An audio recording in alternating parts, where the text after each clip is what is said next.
Ce dispositif part d'un constat assez simple finalement. On a un certain nombre de places vacantes à la rentrée scolaire dans nos formations professionnelles. Et en parallèle, on a des élèves qui n'ont pas obtenu d'affectation ou des élèves qui se trouvent sans solution. Donc on propose à ces élèves toutes les places qui sont disponibles et on leur propose d'essayer une semaine entière au sein de la classe. On identifie parallèlement beaucoup d'élèves qui sont sans solution.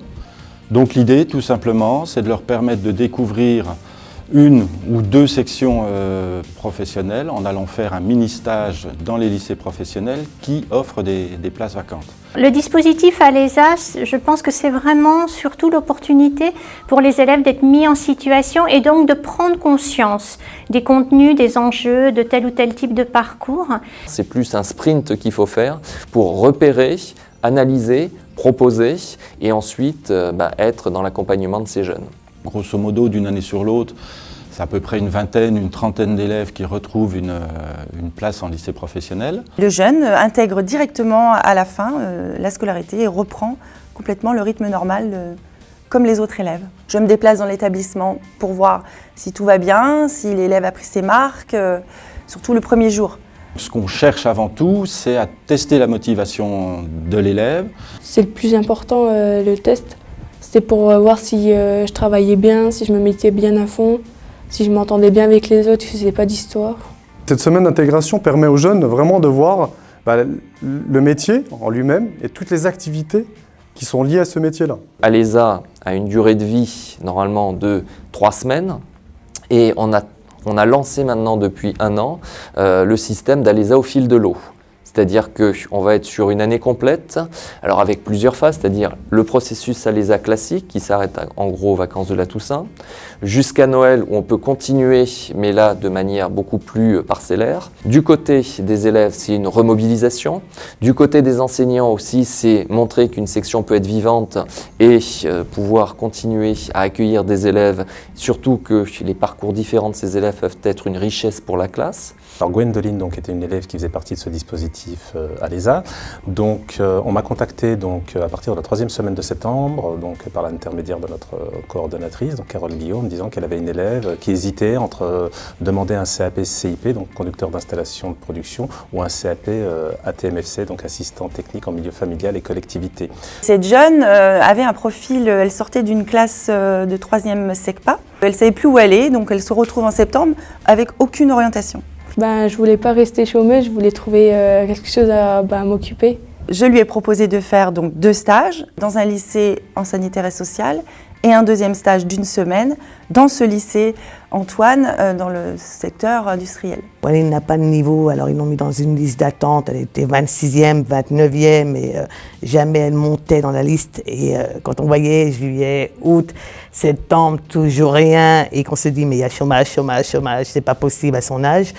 Franchement, on était inquiets, très inquiets en tant que maman. Si on évoquait le secteur de l'industrie ou le secteur du bâtiment, ça ne lui paraissait pas concevable à ce moment-là, a priori. Mais parce qu'elle ne connaissait pas aussi, je crois. Elle a fait 1 semaine, je ne pensais pas que ce changement de secteur entre personnes âgées, s'occuper, je ne sais pas comment elle appelle ça ici, mais c'est dans les machines, dans les usines. Et ça lui a plu tout de suite, elle a voulu rester. Et là, franchement, le directeur, sympa parce qu'il lui a donné sa chance. L'intégration de Gwendoline, tout d'abord, on a été avertis par notre chef d'établissement qui nous a demandé d'accueillir Gwendoline sur 1 semaine dans nos cours. Le texte a eu lieu pendant le mois de septembre. Je me suis installée, on a commencé à aller dans des machines. J'ai démonté les machines, j'ai mis en main d'œuvre, j'ai mis des cartons j'ai mis les flacons dans des cartons, plein de choses quoi. Gwendoline, je me suis dit, je vais quand même lui demander chaque jour comment ça s'est passé. Donc, en fin de semaine, j'ai pu faire un bilan avec elle à l'issue de cette intégration-là. Et donc là, je la voyais complètement épanouie. Chaque jour faisant, elle s'ouvrait, elle reprenait confiance en elle. Son sourire était de plus en plus radieux. Je me suis dit, bon tiens, il y a quelque chose qui est en train de se passer. Il s'avère qu'elle a adoré. Nous, on a essayé avec Gwendoline de la mettre plutôt sur l'aspect pratique. Vraiment pour voir si elle va convenir, si le métier de conducteur d'installation de production va lui convenir. On a essayé de faire passer Gwendoline sur l'ensemble des machines. Bien sûr, elle ne va pas travailler comme quelqu'un qui a 2 ou 3 ans d'expérience dessus. Par contre, on a essayé de lui mettre des activités assez simples, approvisionner, mettre en marche, faire des réglages simples, réaliser une production, faire un changement de format. Suite à cela, donc, j'ai reçu leurs échos. L'intégralité des échos des enseignants était extrêmement positive. Donc, élèves sérieuses, appliquées, soucieuses de bien faire, soucieuses de réussir, donc, et qui s'intéressent à la filière de conduite de production. Donc ça, c'était pour moi un bilan très positif. Donc, Je suis plus motivée et j'ai beaucoup envie de travailler pour avoir mon CAP. Et au terme de cette semaine, emballée par la formation, par son comportement, l'équipe pédagogique a décidé de la garder. Elle a pris de l'assurance.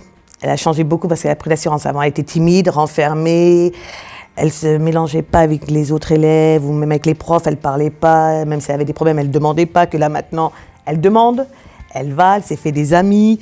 Même si elle a quoi que ce soit, maintenant elle peut aller vers le directeur, lui parler, il l'écoute.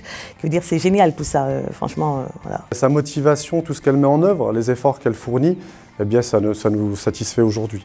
On a passé son conseil de classe et elle passe en 2e année et on l'encourage. On a encouragé, le conseil de classe l'a encouragé. Je pense que ces enfants, ils gagnent vraiment en maturité quand ils ont été confrontés justement à cette difficulté pour eux d'avancer à chaque étape. Gwendoline, ça remonte donc assez loin pour elle, hein. Elle a dépassé à chaque fois ces difficultés. Donc il y a un gain de maturité très important et la prise de conscience de l'enjeu. Parce qu'ils donnent vraiment du sens à l'école à ce moment-là, ce que l'école peut leur apporter. Quand je l'ai accueillie la première fois fin septembre, quand j'ai vu dans l'état dans lequel elle était, et quand on la voit maintenant, et la maman également, hein, qui n'avait pas forcément confiance, qui avait des doutes par rapport à sa fille, quand je vois le résultat maintenant, je me dis, voilà, c'est gagné, c'est jackpot, et jackpot pour elle, pas pour nous.